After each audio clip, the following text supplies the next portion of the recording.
Alhamdulillah, wallahu alladzi la ilaha illahu al-malikul quddus salamul muhaiminul azizul jabbarul mutakabbir subhanallah amma yusyrikun. Asyhadu an la ilaha illallah wahdahu la syarika lah wa asyhadu anna muhammadan abduhu wa rasuluhu la nabiyya ba'dahu. Allahumma shalli ala Muhammad wa ala alihi wa sahbihi wasallam. Kalau Allah Ta'ala fi Qur'anil Karim, a'udzu billahi minasyaitonir rajim. Subhanalladzi asra bi 'abdihi lailan minal masjidil haram ilal masjidil aqsa. Alladzi barakna hawlahu linuriyahu min ayatina innahu was-sami'ul basir. Shadaqallahul azim. Ayyuhal mu'minun usikum wa nafsi bittaqwallahi faqad hadal muttaqun. Ya ayyuhalladzina amanu taqullaha haqqa tuqatih wa la tamutunna illa wa antum muslimun. Udkhulu fis silmi kafah wa la tattabi'u khutuwatis syaitan innahu lakum aduwwun mubin. Bapak-bapak serta saudara sekalian hamba Allah yang dimuliakannya, pekan silam kita memperingati, walaupun tidak selalu dalam sebuah acara, peristiwa besar dalam sejarah peradaban manusia yang kita sebut dengan Isra Mi'raj.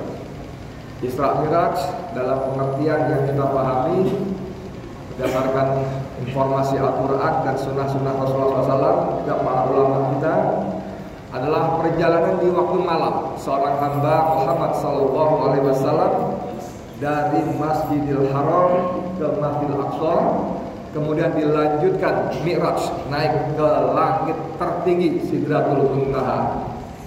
Itu yang kita pahami, dan biasanya dalam berbagai penjelasan ceramah segala macam itu ditekankan pada pemberian perintah wajib sholat bagi umat Islam.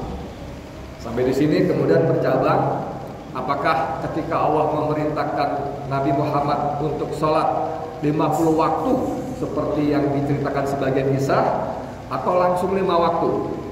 Karena sebagian kisah mengatakan 50 waktu. Lalu Rasulullah turun di langit kesekian ketemu Nabi Musa, ditanya, Muhammad, kamu disuruh apa? Sholat. Berapa kali? 50 waktu. Balik lagi. Pasti umatku nggak kuat, minta diskon, keringanan. Begitu mondar-mandir sampai 9 kali.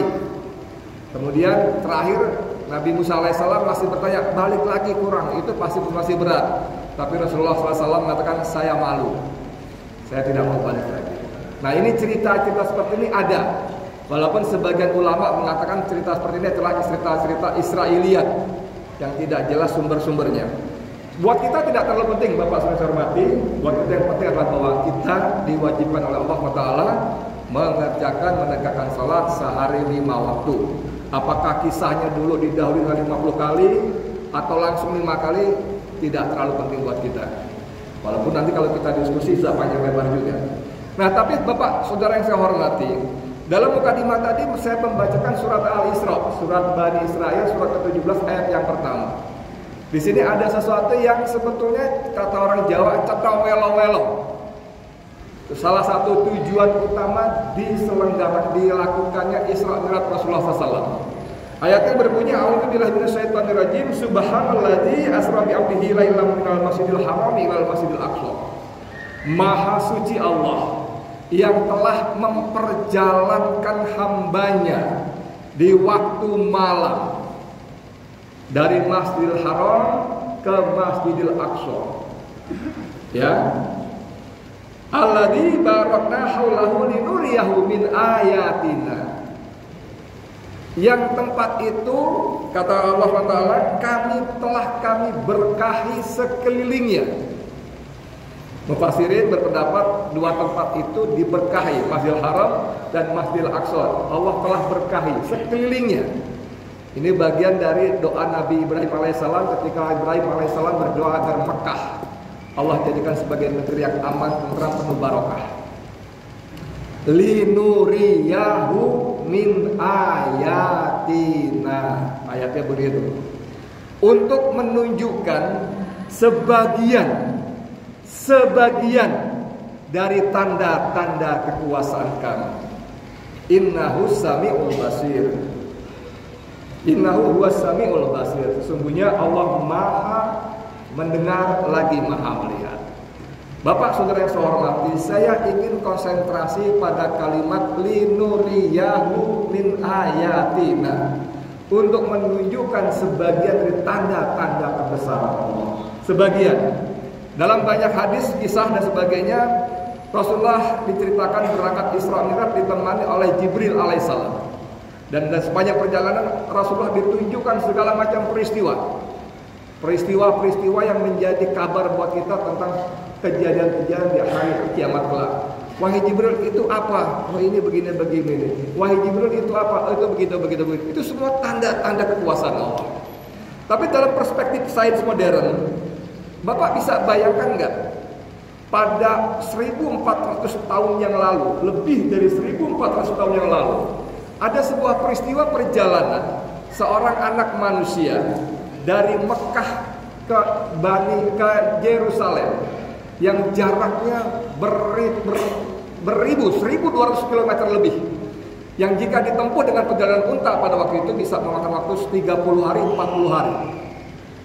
Tapi Rasulullah menempuhnya dalam sekian waktu saja, bahkan naik lagi ke Sidratul Muntaha.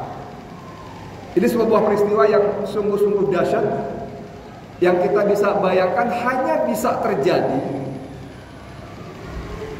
asra bi abdihi.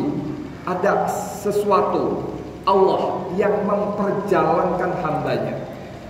Jadi ada kekuatan di luar Muhammad SAW yang mampu memperjalankan Rasulullah SAW dari Mekah ke Yerusalem, dari Masjidil Haram ke Masjidil Aqsa. Dalam tempo yang saya singkat itu hanya bisa dilakukan oleh Allah. Dan sesuatu yang lebih luar biasa tadi, berangkat ke langit. Sidratul Muntaha dalam bahasa sebagian menafsirkan sebagai tempat yang terjauh. Tempat yang terjauh itu kalau menembus angkasa, Bapak saudara saya hormati, hitungannya bukan kilometer.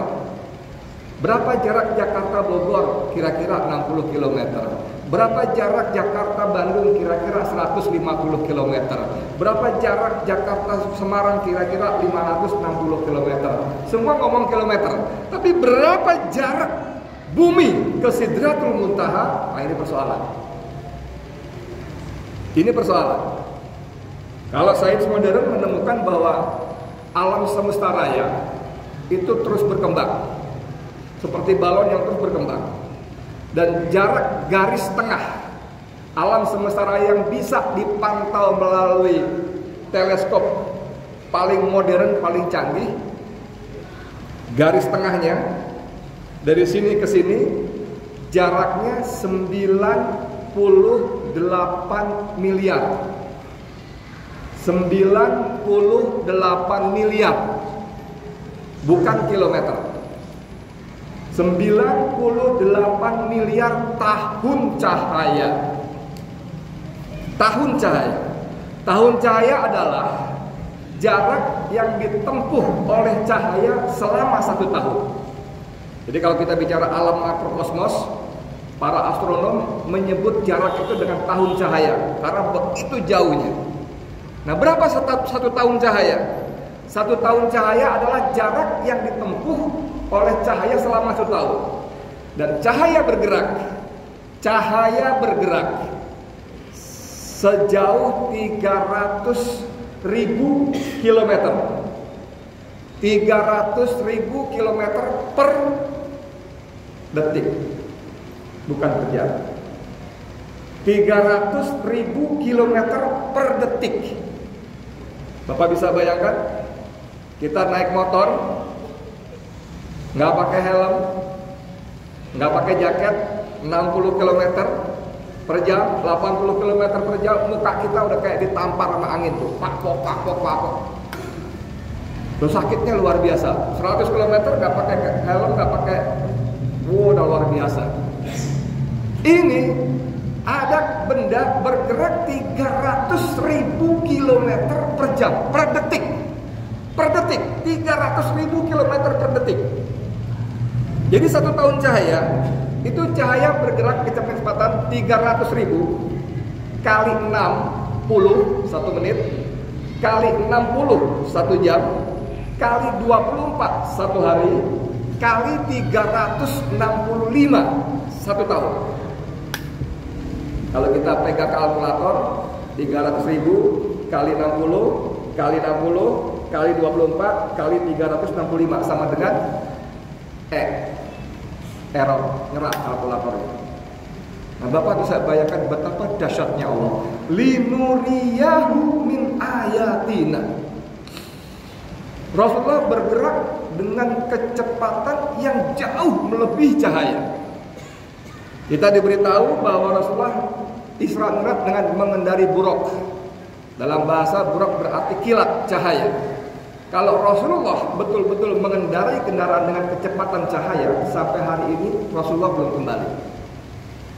Karena Sidratul Muntaha adalah tempat terjauh dan garis tengah alam semesta yang kita ketahui sekarang 98 miliar tahun cahaya. Ya, satu kali jalan aja 98 miliar tahun. Balik lagi berarti 197 tahun. Miliar tahun, nggak kebayang. Yang saya mau cerita adalah bahwa betapa hebatnya Allah, betapa dahsyatnya Allah. 98 miliar tahun cahaya itu adalah yang baru bisa dilihat oleh teleskop yang paling canggih. Dan para ahli yakin di luar itu masih terbentang alam semesta yang jauh lebih luas, lebih dahsyat lagi.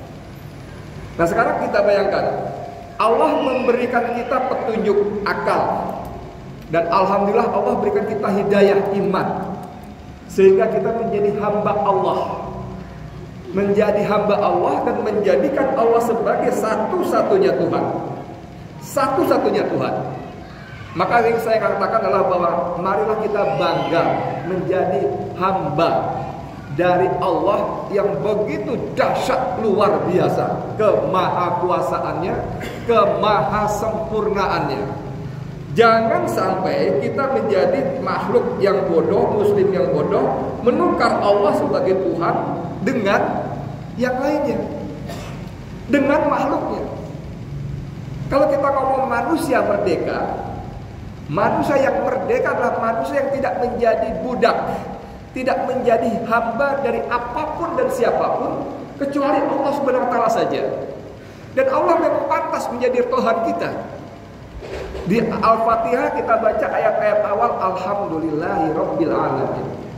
Segala puji bagi Allah, Tuhan semesta alam.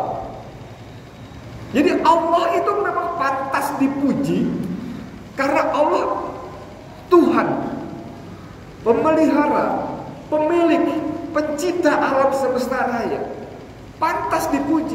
Bahkan alhamdulillah, segala puji.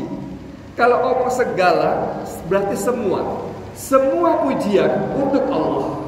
Kalau ngomong semua berarti nggak ada sisa, habis. Si ibu berkata kepada Nek Budi, tolong ambil jeruk yang di atas meja. Budi bertanya pada ibu, berapa Bu yang diambil Bu? Semua, kata ibunya. Ada 15 Bu, semua ambil jeruk di atas meja. Maka Budi akan mengambil 15 jeruk itu dari meja, sehingga di atas meja tidak ada lagi jeruk, habis.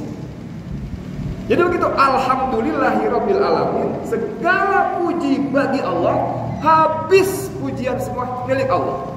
Semua selain Allah tidak kebagian pujian, tidak berhak dipuji, tidak pantas dipuji, apalagi memaksa orang untuk memuji.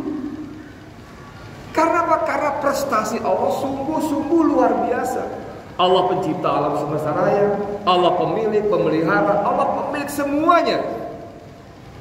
Memiliki alam semesta raya yang garis tengahnya 98 miliar tahun cahaya. Kita ini warga sini, Jakarta Barat, Grogol, Semeru, katakanlah begitu, punya rumah dengan tanah 500 meter perseginya udah dahsyat sekali. 500 meter persegi Pak, udah hebat sekali.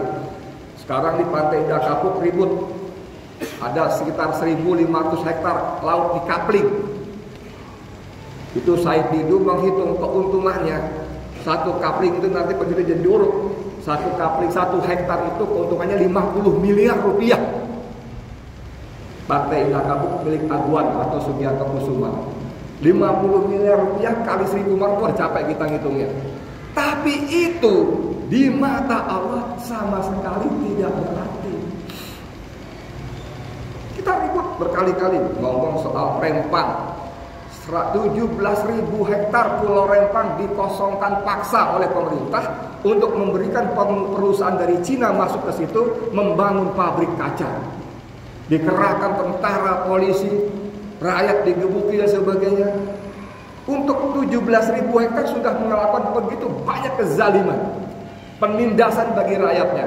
Tapi dibanding kekuasaan Allah, enggak ada apa-apanya.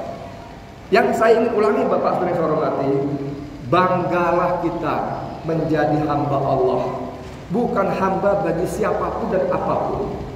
Bukan hamba bagi penguasa. Bukan hamba bagi atasan, bagi pimpinan. Enggak. Mereka makhluk biasa. Mereka tidak punya kemampuan apa-apa kecuali sedikit yang Allah berikan kepada mereka, titipan pada mereka berupa kekuasaan. Menjadi gubernur, menjadi menteri, menjadi presiden. Itu hanya sedikit yang Allah titipkan. Qulillahumma malikal mulki tu'til mulka man tasya wa tanzi'ul mulka mimman tasya wa tu'izzu man tasya wa tuzillu man tasya bi yadikal khair. Allah Maha berkuasa mengangkat menjatuhkan kekuasaan, memberikan dan merebut kekuasaan, memuliakan dan menghinakan penguasa. Allah Maha berkuasa.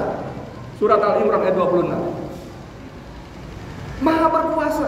Dan mohon maaf kalau saya tidak sopan, alangkah bodohnya kita kalau kita menukar Allah sebagai Tuhan kita dengan makhluk-makhluk semacam tadi. Dengan atasan, dengan pimpinan, dengan bos. Dipanggil sigap, diperintah laksanakan bos. Siap Pak, segera Pak. Patuhnya luar biasa. Kamu patuh amat, gila loh. Gue gak patuh, tak dipecat sama dia. Kalau gue dipecat, gue gak ada kerjaan. Kalau gak ada kerjaan, gue gak ada penghasilan. Kalau gak ada penghasilan, gue gimana menghidupi anak istri gue? Patuh luar biasa. Padahal semua itu makhluk biasa. Gaji yang kita terima itu bukan dari atasan, bukan dari pimpinan. Kalau kita jadi ASN, anggota TNI, dari Polri, emang gaji kita dari mereka? Bukan, dari APBN, dari uang rakyat. Seragam kita, baju kita, sepatu mengkilap kita, tameng kita, pentungan kita, peluru kita, pangkat berjejer kita, itu dari rakyat, APBN. Dari situ saja sudah gila-gilaan sekali kita dibayar oleh rakyat, dibiayai oleh rakyat, menindas rakyat pula. Masya Allah, astagfirullahaladzim, naudzubillah min dzalik. Patuh pada atasan. Atasan itu siapapun dia, komandan, pimpinan, panglima, presiden, tidak menggaji kita. APBN, dan itu semua adalah rezeki dari Allah. Lahu maqalidus samawati wal ardh. Milik Allah lah seluruh perbendaharaan yang ada di langit dan di bumi. Yabsutur rizqahu liman yasha'u wa yaqdir. Allah melapangkan dan menyempitkan rezeki bagi yang Allah kehendaki. Dari Allah, Bapak Saudara hormati. Dan saya ingin mengutip di surat Al-Ahzab ayat ketiga, ayat 67 dan 68. Bagaimana ketaatan kita pada pimpinan, pada bos, kepada komandan, pada apalagi, silakanlah nyebutnya apalagi, itu akan membawa penyesalan pada kita di akhirat nanti. Di surat Al-Ahzab ayat 67, wa qalu rabbana inna ata'na sadatana. Dan mereka berkata, wahai Tuhan kami, sesungguhnya kami telah menaati para pembesar dan pejabat-pejabat kami, pimpinan-pimpinan kami. Terus wa kubara'ana, dan para pembesar kami, fadoluna sabila, dan ternyata mereka menyesatkan kami. Di akhirat orang-orang bawahan yang patuh pada atasan tadi, yang mengorbankan segala macamnya tadi demi atasannya tadi, di akhirat wadul bahasa Jawa, curhat kepada Allah. Ya Allah, di dunia kami telah mematuhi para pemimpin kami, para pembesar kami, ya Allah. Namun ternyata para pembesar kami adalluna sabila, menyesatkan kami ya Allah. Setelah menyesal, setelah curhat, marah. Lalu mereka berkata, Rabbana atihim bi'fain minal azab. Wahai Tuhan kami, azablah mereka 2 kali lipat dari yang kami terima.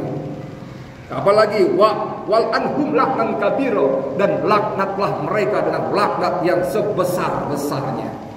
Tapi di akhirat bisa apa lagi? Allah bilang, tanpa kamu suruh sudah aku lakukan. Pertanyaannya, kenapa kamu waktu di dunia mengganti aku sebagai Tuhanmu, sebagai majikanmu dengan para pimpinan, bos-bosmu, pembesar-pembesarmu tadi? Linuriyahu min ayatina. Allah dengan Isra Mi'raj menunjukkan sedikit saja dari tanda-tanda kebesaran Allah yang sangat luar biasa. Bapak, saudara yang saya hormati, jangan kita tukar Allah sebagai Tuhan dengan yang lainnya. Barakallahu lakum fi al-karim wa nafa'ani wa iyyakum bi dzikrihim. Aqulu qouli hadza wa astaghfirullaha innahu huwal ghafurur rahim.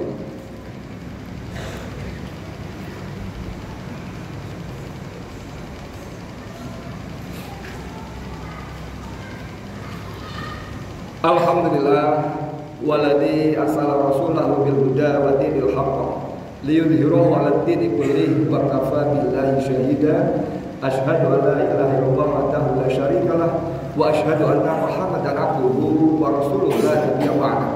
Allahumma shalli ala Muhammad abdika wa rasulika nabiyil ummi wa ala alihi wa sahbihi wa sallim taslima. Bapak serta saudara sekalian hamba Allah yang dimuliakannya, tidak ada ruginya. Sedikit sejarah. Ketika Kartini, R.A. Kartini berkorespondensi dengan Nyonya Aben Dodon, Dirjen Kebudayaan di negeri Belanda, dia menyatakan kekagumannya kepada budaya Barat. Tapi dengan izin dan karunia Allah, di rumahnya Bupati Jepara ada pengajian diisi oleh Kiai Ahmad Darat dari Semarang. Beliau memaparkan tafsir tentang Al-Fatihah, panggung.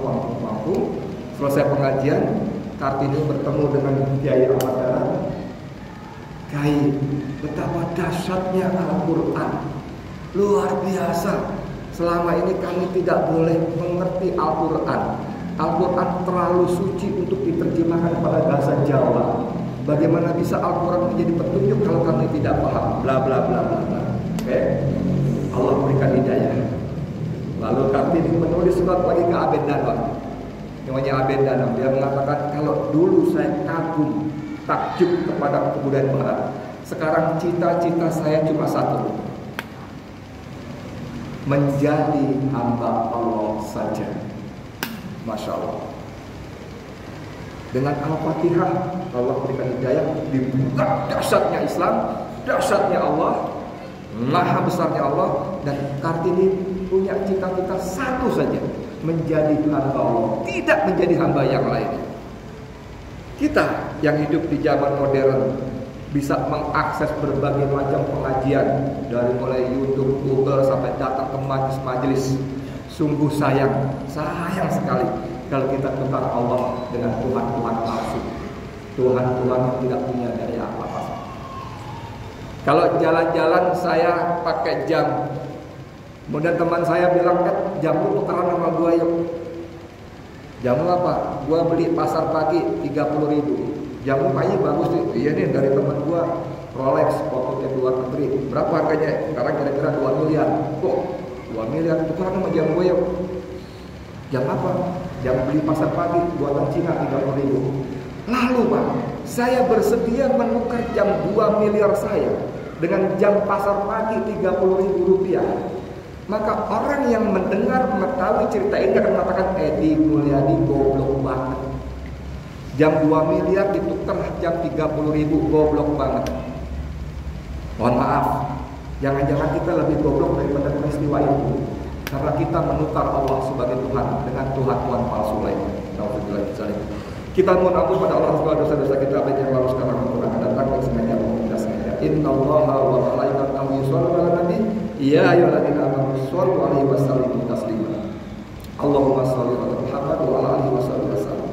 Allahumma ighfir lil muslimina wal muslimat wal mu'minina wal mu'minat al ahya'i minhum wal amwat.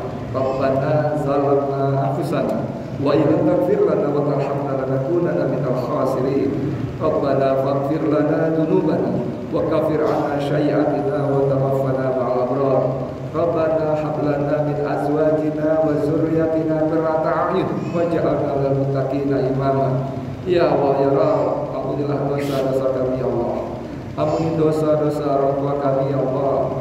Ampuni dosa-dosa muslimin dan muslimat, mukminin dan mukminat baik yang masih hidup maupun sudah wafat.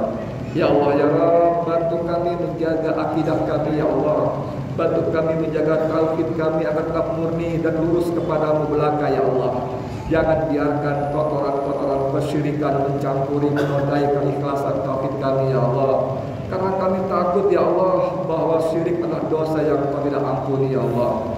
Jaga betul-betul ya Allah. Ingatkan kami ya Allah. Kembalikan kami ke jalan yang lurus ya Allah. Manakala kami mulai menyimpang, jangan biarkan kami berjalan di jalan kegelapan ya Allah, walaupun cuma sedikit dan sebentar ya Allah. Ya Allah ya Rabb, hanya kepadamu kami menyembah ya Allah. Hanya kepadamu pula kami mohon pertolongan ya Allah. Karena hanya Kaulah Tuhan yang sebenar-benarnya ya Allah. Yang lainnya adalah Tuhan-Tuhan palsu yang tidak memiliki daya dan kekuatan apapun, tidak bisa memberi manfaat dan mudarat apapun kecuali yang Kau izinkan bagi mereka ya Allah. Ya Allah ya Rabb, dengarkan dan kabulkan doa-doa kami ya Allah. Rabbighfirli wa li walidayya warhamhuma kama rabbayana shighara. Rabbana atina fid dunya hasanah wa fil akhirati hasanah wa qina adzabannar. Ibadallah innallaha ya'muru bil 'adli wal ihsan wa ita'i dzil qurba wa yanha 'anil fahsya'i wal munkari wal baghi ya'idukum la'allakum tadhakkarun. Fattaqullaha wa la zikrullahi akbar.